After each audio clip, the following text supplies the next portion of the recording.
Okay, here's another review for our Revival series of video game reviews, and we're going to be going away from Nintendo just a little bit in this episode, and we're going to talk about probably outside of maybe Paper Mario Thousand Year Door, probably the best game I've played so far this year, and ironically, this is a game that you can't even get on Nintendo. This right here is Astrobot on the PlayStation 5. And I'll just say right now, this is such a charming and wholesome game. Yeah, like you would definitely enjoy it. So, if you remember Super Mario Galaxy from the Nintendo Wii, that game, of course, if you remember, had a bit of a space theme and you would go to all different planets. Well, this game is kind of the same idea where you have a space setting, there's all different planets you can visit. So pretty much a spiritual successor to Super Mario Galaxy. Now, there's 5 different main planets that you can visit, and in each planet, I believe has 4 or 5 different stages. I think some have 4, some have 5, but there's also some challenge stages, but I'll get to those a bit later. On the regular stages, you use Astro to go around the levels and, of course, rescue little characters called bots. Hence why the title is Astrobot. So, to put it into perspective, the bots that you have to rescue, and which also serve as the main collectibles for this game, they're pretty much the equivalent to the Power Stars that you would collect in Super Mario Galaxy, or in Mario 64, or whatever. And also, this game is also meant as like a celebration of sorts, because you've got cameos from all different kinds of PlayStation franchises. Like, for example, you've got Kratos from God of War, you've got Lara Croft from Tomb Raider, you've got Jimmy from Ape Escape, and a whole bunch of others. So you go through all the regular planets to save all the bots. Now, of course, you want to collect as many as you can because it takes a certain number of bots at the end of each planet to unlock the boss level. And of course, once you beat the boss level, you clear that world.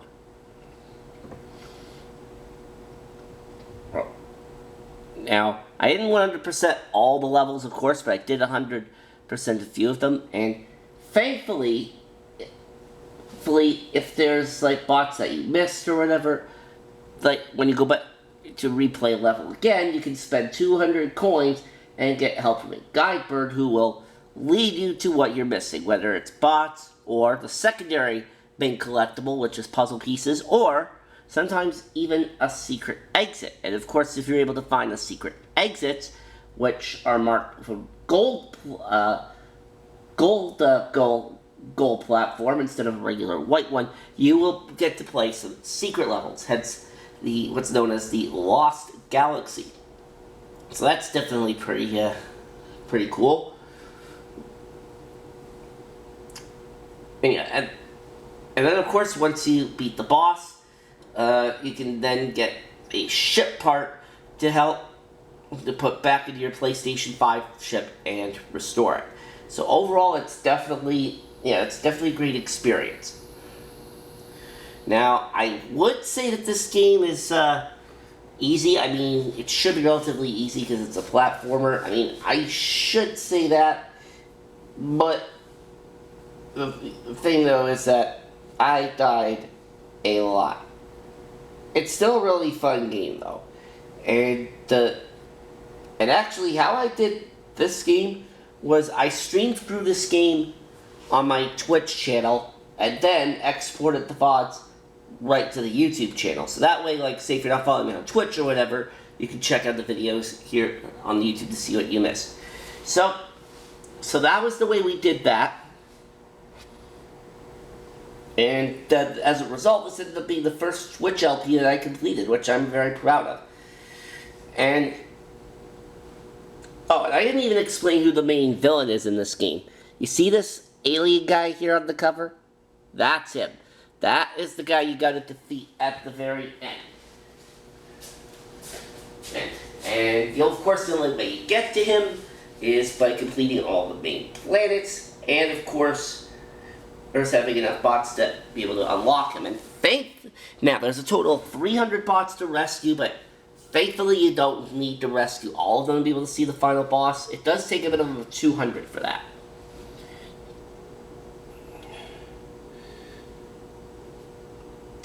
And then, of course, there's other bots that can be rescued in, like, the little crash site where the PS5 ship resides. So that's pretty cool. Like, you can do some interaction there. Now, I did not rescue all the bots, but I did rescue, I would say, good amount. I think it was about 205 in total that I rescued. So, I guess that's not too bad. Now, as for the final boss itself, well, I don't know whether to call it underwhelming or not, but let's just say it probably should have been a bit more difficult considering that it's the end of the game, but it was still a pretty good fight.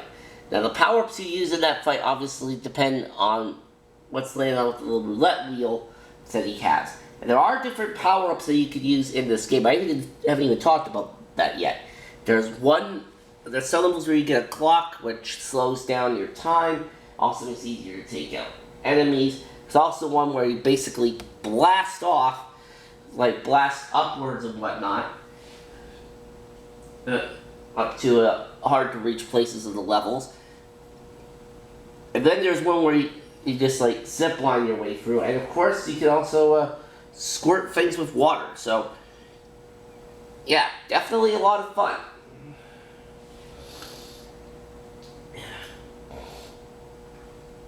And did I mention the challenge stages yet? No, I didn't yet. So, in each stage, there are different, in each world, there are different challenge stages that are themed around the different buttons on the PlayStation controller.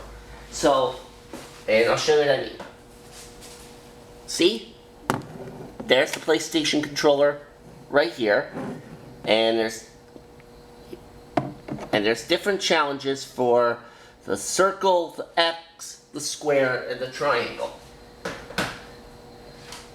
And I do have to warn you though, I mean, I did try doing a couple of the challenge ones, mainly for the triangle one, and those are hard. Like, you have to be precise. You have to have precise timing. You pretty much gotta go, like, in order to be successful at those challenge stages. And from what I've heard, like, if you get all 300 bots, I think you if you rescue all the bots, you not only get a platinum trophy, but you also unlock one final challenge level that's extremely difficult. You would have to have, like, really good timing and really good reflexes to be able to pull that off. And, it's also, with how hard that level is from what I've heard, I don't think I would probably want to go through with that, to be honest. But still, this is definitely an awesome game, and this is honestly the kind of game that Sony needed to save their 2024, and also to save their console generation as a whole, especially with the big massive failure that was Concord. So I'm going to give this game a perfect 10 out of 10. It is that fun. I honestly don't really see anything wrong with this game. So, that is going to do it for this episode, and I will see you all soon.